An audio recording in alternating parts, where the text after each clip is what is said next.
నమస్తే 3RR news కి స్వాగతం. నేను సుధా. బులెటిన్ల ముందుగా హెడ్లైన్స్.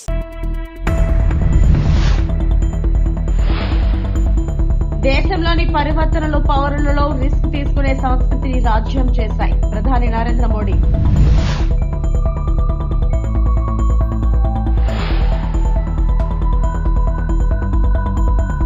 ఢిల్లీలో హిందుస్థాన్ టైమ్స్ లీడర్షిప్ సదస్సులో పాల్గొన్న సీఎం చంద్రబాబు.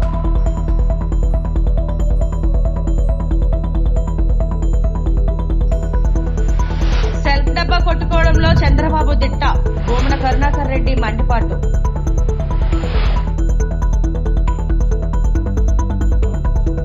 ప్రధానమంత్రి Modi Hindustan times leadership summit 2024లో పాల్గొని ప్రసంగించారు. మరియు భారతీయ పౌరులతో పెరుగుతున్న రిస్క్ టేకింగ్ సంస్కృతిని గమనించారు. ఇది దేశం యొక్క పురోగతిపై విశ్వాసం మరియు విశ్వాసంతో ఆజ్యం పోసింది. तो देश के विकास पर एक अलग ही प्रभाव दिखता है. आप जानते हैं, पुरानी विकसित सभ्यताओं से लेकर आज के विकसित देशों तक एक चीज हमेशा से कॉमन रही है. ये कॉमन चीज है रिस्क टेकिंग का कल्चर.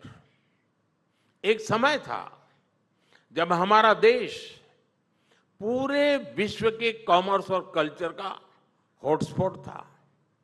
हमारे मर्चेंट्स और सेलर्स एक तरफ साउथ ईस्ट एशिया के साथ काम कर रहे थे, तो दूसरी ओर अरब, अफ्रीका और रोमन एम्पायर से भी उनका गहरा नाता जुड़ता था. उस समय के लोगों ने रिस्क लिया और इसलिए भारत के प्रोडक्ट्स और सर्विसेज सागर के दूसरे छोर तक पहुंच पाए. आजादी के बाद हमें रिस्क टेकिंग के इस कल्चर को और आगे बढ़ाना था. लेकिन आजादी के बाद की सरकारों ने तब के नागरिकों को वो हौसला ही नहीं दिया. इसका परिणाम यह हुआ कि कई पीढ़ियां एक कदम आगे बढ़ाने और 2 कदम पीछे खींचने में ही गुजर गई. अब बीते 10 सालों में देश में जो परिवर्तन आए हैं, उन्होंने भारत के नागरिकों में रिस्क टेकिंग कल्चर को फिर से नई ऊर्जा दी है.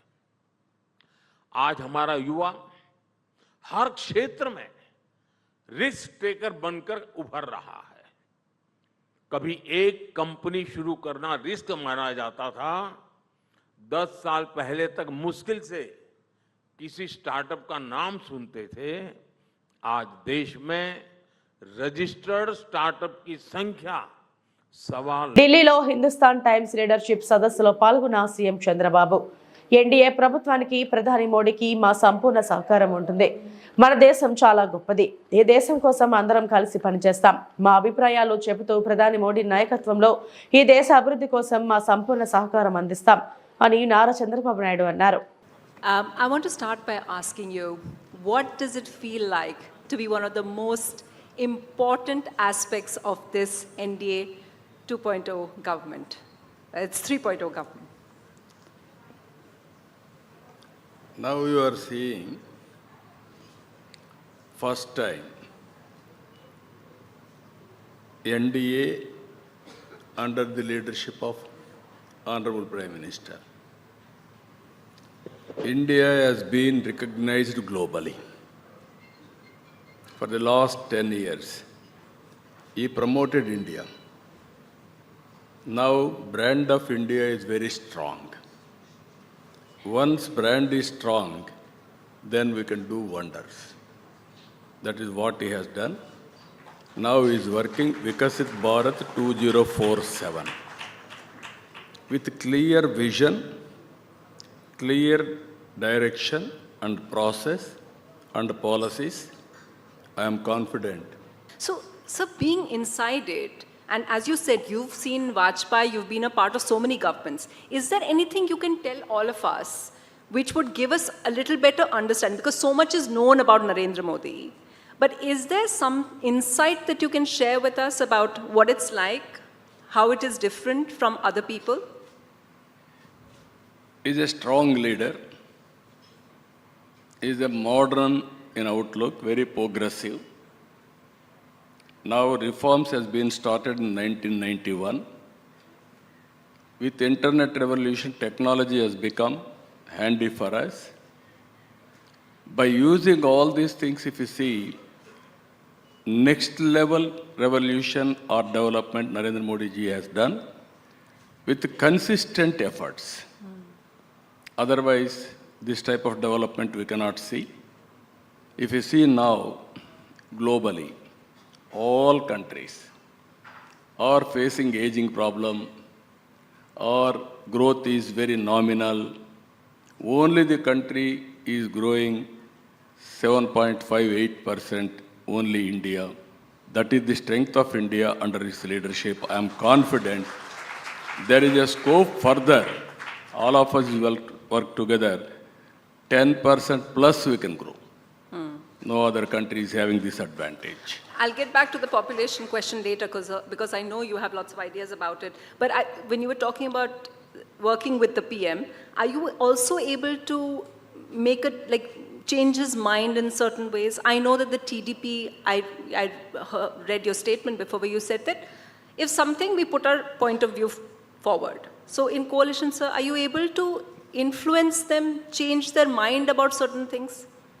No, we are working with them for this great nation. I can say very clearly. No need to influence anybody, but we have to work together. Whenever he is having great ideas, not only endorsing, we will strengthen his efforts. That is where he is leader, we will follow him, we will work with him for logical conclusion. That is what I am saying. One of the new things, of course, sir, that has happened is NDA's meet. 2024-25 సంవత్సరానికి భారీ మరియు మధ్య తరహా సాగునీరు, మురుగునీటి పారుదల, వరద నియంత్రణ, చిన్న నీటి తరహా ప్రాజెక్టులపై అసెంబ్లీలో నోట్ ఆన్ డిమాండ్స్ మంత్రి నిమ్మల రామానాయుడు ప్రవేశపెట్టడం జరిగింది. I beg to move that the government be granted a sum not exceeding rupees 15,513 crores 65 lakhs 2,000 under demand number 33 major and medium irrigation.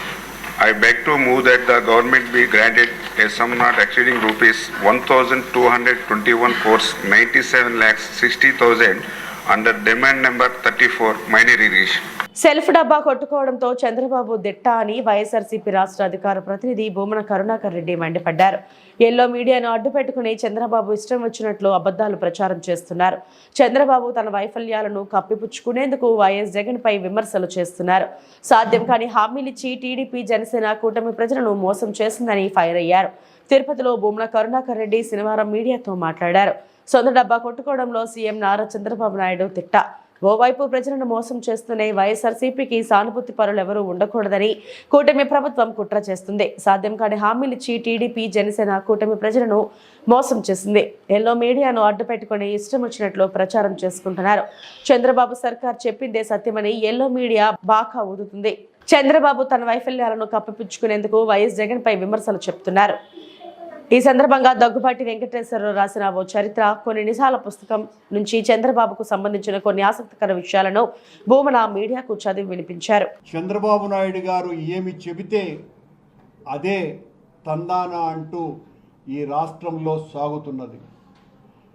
ఎలక్షన్లకు ముందు చంద్రబాబు నాయుడు గారు ఈ రాష్ట్ర అప్పు 14 లక్షల కోట్ల రూపాయలని బాకా ఊదినారు.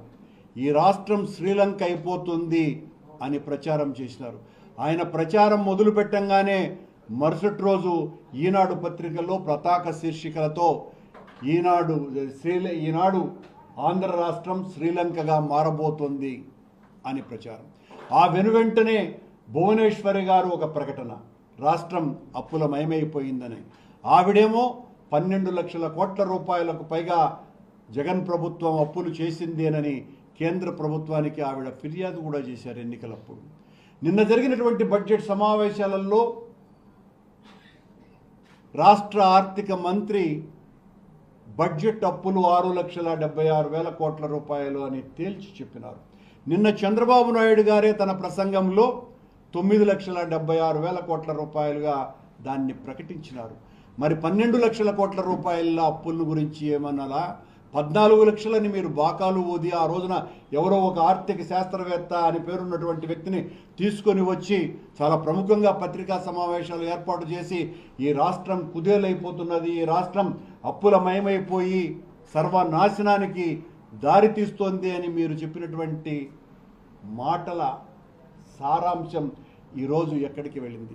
ఇప్పుడు కూడా చంద్రబాబు నాయుడు గారు వెలికి తీస్తే ఇంకా చాలా ఉన్నాయి అప్పులు అనేటువంటి మాటలు మాట్లాడు.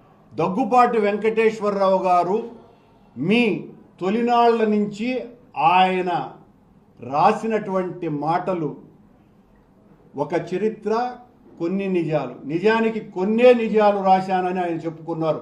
ఇంకా చాలా నిజాలు ఉన్నాయి అన్నది ఆయన ఉద్దేశం. అందులో మచ్చుకు కొన్ని ఆయన రాసినటువంటి మాటలు. చంద్రబాబు నాయుడు గారు తెలుగుదేశం పార్టీలో చేరమని దగ్గుపాటి వెంకటేశ్వరరావు గారు మూసీ పేరుతో సంపాదించిన డబ్బుల మూటలను ఢిల్లీకి తరలించడమే సీఎం రేవంత్ రెడ్డి లక్ష్యంగా పెట్టుకున్నారని బీఆర్ఎస్ వర్కింగ్ ప్రెసిడెంట్ కేటీఆర్ ఆరోపించారు. అలాగే మూసీ మే లూటో, ఢిల్లీలో బాటో, రేవంత్ బాసులు ఢిల్లీలో ఉన్నారు కాబట్టి వాళ్లకు డబ్బులు పంపిస్తారని చెప్పుకొచ్చారు. మాజీ మంత్రి బీఆర్ఎస్ ఎమ్మెల్యే కేటీఆర్ తాజాగా మీడియాతో మాట్లాడుతూ బీఆర్ఎస్ వల్లే మూసీ పాడైపోయినట్లు రేవంత్ రెడ్డి మాట్లాడుతున్నారు. మూసీ ప్రక్షాళన కోసం 150,000 కోట్లు కేటాయించారు. దేనికోసం, ఎవరి కోసం 150,000 కోట్లు? బఫర్ జోన్లో పర్మిషన్లు ఇచ్చి మీరే ప్రాపర్టీ ట్యాక్స్ కట్టించుకున్నారు. ఇప్పుడు ఇక్కడ ఇల్లు కూలగొట్టి మాల్స్ కు ఇస్తామంటున్నారు. రేవంత్ బాసులు ఢిల్లీలో ఉన్నారు కాబట్టి వాళ్లకు డబ్బులు పంపిస్తారని తీవ్ర ఆరోపణలు చేశారు. బీఆర్ఎస్ గవర్నమెంట్ ఏం చేసింది, నువ్వేం చేస్తున్నావు, ఎందుకు 150,000 కోట్లతోని హైదరాబాద్ను ఆగం చేసే ప్రయత్నం చేస్తున్నావు అని అడిగితే ముఖ్యమంత్రి గారు, ఉప ముఖ్యమంత్రి గారు నా మీద ఒంటికాలతో లేచినారు. ఏమని? నీకు ఎవడు చెప్పిండు 150,000 కోట్లని అంటారు. నువ్వే చెప్తీవి కదా స్వామి అని వీడియో చూపెట్టి. ముఖ్యమంత్రి చెప్పినాడు, నేను చెప్పింది కాదు. ఏప్రిల్లోనేమో రేవంత్ రెడ్డి 50,000 కోట్లతోని మూసీ శుద్ధి అన్నాడు. తెల్లారో మర్నాడో మే నెలలో జూపల్లి కృష్ణారావు గారు పర్యాటక శాఖ మంత్రి 50,000 కోట్లు కాదు 70,000 కోట్లతోని మూసీ అన్నాడు. జూలై వచ్చింది. జూలై రాగానే మళ్ళీ ముఖ్యమంత్రి గారికి ఏమైందో తెలియదు. గోపన్పల్లిలో మనం కట్టిన బ్రిడ్జు ఆయన వచ్చి రిబ్బన్ కట్ చేసినాడు. సంతోషం. వచ్చి అక్కడ స్పీచ్ ఇస్తాడు. 150,000 కోట్లతో మూసీ అభివృద్ధి అన్నాడు. ఇవాళ అదే ముఖ్యమంత్రి ఏమంటాడు? ఎవరన్నారు మీకు ఏడికెళ్ళి వచ్చింది నెంబర్ అంటాడు. అరే నువ్వే చెప్పినావు స్వామి చూడు అంటే నేను చెప్పలేదు అన్నాడు. మళ్ళీ కరెక్ట్గా 4 రోజులకి, మరీ సరిగ్గా 4 రోజులకి ముఖ్యమంత్రి గారు ఒక పుస్తకం రిలీజ్ చేసినాడు ప్రభుత్వం తరపున, తెలంగాణ గ్రోత్ స్టోరీ అని. అందులో ఏం రాస్తుంది? 150,000 కోట్లతో మూసీ అభివృద్ధి ఇస్తామని రాస్తుంది. మేము అడుగుతా ఉన్నాం, మొన్నటి నుంచి నిలదీస్తా ఉన్నాం. దేనికోసం 150,000 కోట్లు? ఎవడి కోసం? 1,100 కోట్లతో తెచ్చేస్తే మూసీ పునరుజ్జీవం అయిపోద్ది కదా అంటే వాళ్ళు చెప్పే కారణాలు ఎంత వింతగా ఉన్నాయో ఒక్క నిమిషం మీకు చెప్తాను. వాళ్ళు ఏమంటారు? మూసీ పక్కల 2 పక్కల బఫర్ జోన్ ఉన్నది. బఫర్ జోన్లో ఉన్న వాళ్ళను ఎలగొడతాం, ఖాళీ చేస్తాం. నేను ఇవాళ ఇక్కడికి వచ్చిన మా ఆడబిడ్డలను తిరుపతి స్థానికులకు శ్రీవారి దర్శనం కల్పించండి. టీటీడీ నూతన ధర్మకర్తల మండలి స్థానికుల తరపున నవీన్ కుమార్ రెడ్డి విన్నపం. తిరుపతిలోని స్థానికులకు కనీసం 3 నెలలకు ఒకసారి ఆధార్ కార్డు ఆధారంగా తిరుమల శ్రీవారిని దర్శించుకునే అవకాశాన్ని కల్పిస్తూ త్వరలో జరగబోవు ధర్మకర్తల మండలి సమావేశంలో తీర్మానం చేయాలన్నారు. తిరుపతి వాసులకు గతంలో ప్రతి నెల మొదటి మంగళవారం శ్రీవారి దర్శన భాగ్యం అందుబాటులో ఉన్నందున ఎటువంటి సిఫార్సు లేఖలో లేకుండా సామాన్య ప్రజలు సైతం తమ ఇంట్లో శుభకార్యాల్లో జరిగినప్పుడు స్వామివారిని సంతృప్తిగా దర్శించుకునేవారన్నారు. వైకాపా పాలనలో గత 5 సంవత్సరాలుగా స్థానికులకు ఇస్తున్న ప్రతి నెల మొదటి మంగళవారం దర్శనాలను రద్దు చేసి శ్రీవారిని స్థానికులకు దూరం చేశారన్నారు. తిరుపతికి అసెంబ్లీ ఎన్నికల సందర్భంగా విచ్చేసిన జనసేనాని శ్రీ పవన్ కళ్యాణ్ స్థానికులకు శ్రీవారి దర్శనం కల్పిస్తామని బహిరంగ ప్రకటన తెలియజేయడంతో తిరుపతి ఎన్డీఏ కూటమి ఎమ్మెల్యే అభ్యర్థిగా శ్రీ ఆరణి శ్రీనివాసులు అఖండ మెజారిటీతో తిరుపతి ప్రజలు ఆదరించారన్నారు. స్థానికులు ఎదుర్కొంటున్నటువంటి ప్రధాన అంశాలని ఈరోజు రేపు జరగబోయే ధర్మకర్తల మండలి సమావేశంలో కీలక అంశంగా పరిగణించి చర్చించి మంచి ప్రకటన చేస్తారని చెప్పని తిరుపతి ప్రజలందరూ కూడా ఎదురు చూస్తున్నారు. అందులో ముఖ్యంగా గతంలో ఉన్నటువంటి ప్రభుత్వాలు తిరుపతిలో ఉన్నటువంటి స్థానికులకి ఆధార్ కార్డు ఆధారంగా తిరుమల శ్రీవారిని ఇంట్లో శుభకార్యాలు జరిగినప్పుడు వెళ్ళి దర్శించుకునే వాళ్ళని, ఏ సిఫార్సు లేఖలు లేకుండా మహతి ఆడిటోరియంలో ఇచ్చేవాళ్ళు. అలాంటిది గత 5 సంవత్సరాల వైఎస్ఆర్ ప్రభుత్వం అధికారంలోకి వచ్చిన తర్వాత స్థానికుల్ని తిరుమల శ్రీవారి దర్శనాన్ని దూరం చేసేశారు, రద్దు చేసేశారు. దీంతో అనేక మంది స్థానికులు, తిరుపతిలో ఉన్నటువంటి స్థానికులంతా కూడా ఇంట్లో శుభకార్యాల్లో జరిగిన, బిడ్డలకు ఉద్యోగాలు వచ్చినా, పరీక్షల్లో పాస్ అయినా తిరుమల శ్రీవారి దర్శనానికి వెళ్ళాలంటే అగమ్య గోచరంగా తయారైపోయింది. సిఫార్సు లేఖలు ఎవరిని అడగాలో తెలియని పరిస్థితి. సామాన్య ప్రజలండి. నేను టిటిడి ధర్మకర్తల మండలి చైర్మన్ గారికి స్థానికుడిగా విజ్ఞప్తి చేస్తున్నా, దయచేసి మనం ఏదైతే గతంలో కొనసాగిస్తా ఉన్నామో ప్రతి మొదటి మంగళవారం స్థానికులకు శ్రీవారి దర్శనాన్ని దాన్ని కొనసాగించేలా మీరు తీర్మానం చేయండి. ప్రతి 3 నెలలకు ఒకసారి కనీసం స్థానికులతో ఆధార్ కార్డు ఆధారంగా ఒక కుటుంబానికి అనుమతించండి. అదేవిధంగా త్వరలో వైకుంఠ ఏకాదశి రాబోతోంది. వైకుంఠ ఏకాదశి, ద్వాదశి పర్వదినాలు గతంలో 10 రోజులకి పెంచడం జరిగింది. అందులో భాగంగా ఒక్కరోజు స్థానికులకి ఆధార్ కార్డు ఆధారంగా వైకుంఠ ఏకాదశి దర్శన భాగ్యాన్ని కల్పించాలని చెప్పని. ఎందుకంటే ఈరోజు తిరుమలకి వెళ్ళాలంటే స్థానికులు భయపడిపోయే పరిస్థితి వస్తుంది. కాబట్టి ఈ 2 ప్రధాన అంశాలుగా మనం తీసుకొని స్థానికులకి శ్రీవారి దర్శనాన్ని దగ్గర చేర్చాలని చెప్పి కోరుకుంటున్నాం. ముఖ్యంగా ఎన్డీఏ కూటమి అభ్యర్థిగా, తిరుపతి జనసేన అభ్యర్థిగా పోటీలో ఉన్నటువంటి అభ్యర్థికి అఖండ మెజార్టీతో తిరుపతి ప్రజలు గెలిపించాలంటే అందులో ప్రధాన కారణం ఒకటి ఉందండి. అది పవన్ కళ్యాణ్ గారు తిరుపతి బహిరంగ సభ వేదికగా మేము అధికారంలోకి వచ్చిన వెంటనే తిరుపతిలోని స్థానికులకి గతంలో రద్దు చేసిన దర్శనాలు ఏదైతే ఉన్నాయో స్థానికుల కోటా కింద దాన్ని పునరుద్ధరిస్తామని చెప్పి ప్రకటించడంతో తిరుపతిలోని ప్రజలంతా కూడా పార్టీలకు అతీతంగా ఈరోజు స్వామివారి దర్శనం మనకు లభిస్తుంది. ఎటువంటి సిఫార్సు లేకుండా పవన్ కళ్యాణ్ గారు హామీ ఇచ్చారంటే ఖచ్చితంగా నిలబెట్టుకుంటారు అన్నటువంటి నమ్మకంతో, విశ్వాసంతో అఖండ మెజారిటీతో ఈరోజు తిరుపతి జనసేన అభ్యర్థిని గెలిపించడం జరిగింది. కాబట్టి ఇచ్చిన మాట ప్రకారం ఎన్డీఏ కూటమి మీద బాధ్యత ఉంది. కాబట్టి ఈరోజు బోర్డు సభ్యులు కూడా స్థానికులు ఉన్నారు. కాబట్టి తిరుపతి తిరుమల దేవస్థానానికి స్థానికులకి ఉన్న అనుబంధాన్ని ఇంకా దగ్గర చేర్చాలని. ఎందుకంటే భారతదేశంలో ఏ హిందూ దేవాలయానికి వెళ్ళినా కూడా శబరిమల ఉంది, షిర్డీ ఉంది, అనేక దేవాలయాలు ఉన్నాయి. అక్కడ స్థానికులకి దర్శనాలలో ఒక ప్రాధాన్యత ఇస్తున్నారు.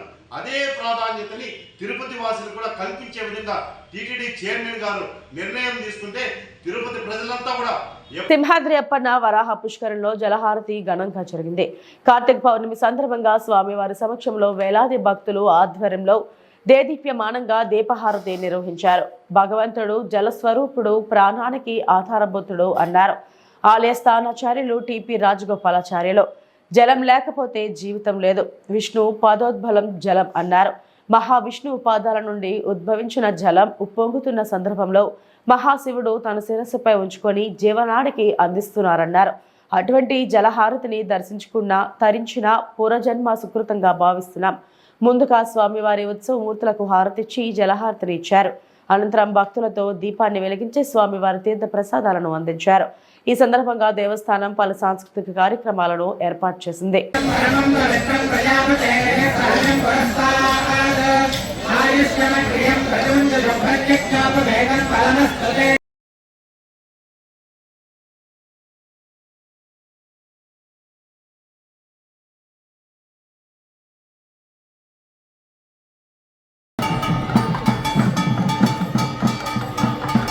కొద్ది కిందకి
దక్షిణ కాశీగా పేరుగాంచిన శ్రీకాళహస్తీశ్వర స్వామి వారి దేవస్థానానికి దక్షిణం న్యాయ శృంగేరి శారదా పీఠాధీశ్వరులు జగద్గురు శంకరాచార్య శ్రీ శ్రీ భారతీ తీర్థ మహాస్వామి వారి కరకమల సంజాతుల జగద్గురు శ్రీ శ్రీ శ్రీ విధుశేఖర భారతి స్వామి విచ్చేశారు.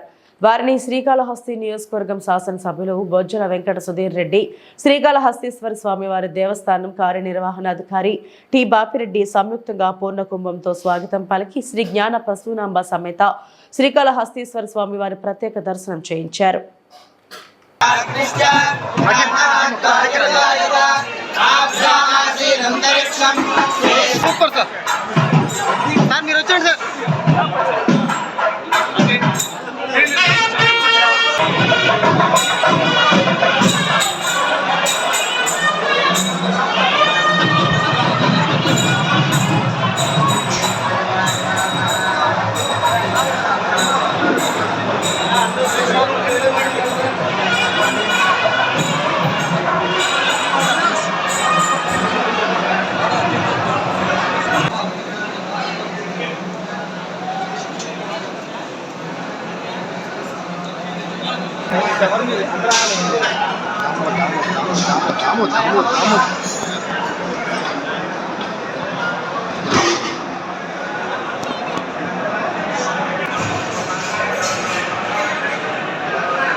ఇవి ఇప్పటివరకు నా బులెటిన్ అప్డేట్స్. మరిన్ని వార్తా విశేషాల కోసం చూస్తూనే ఉండండి. నమస్తే.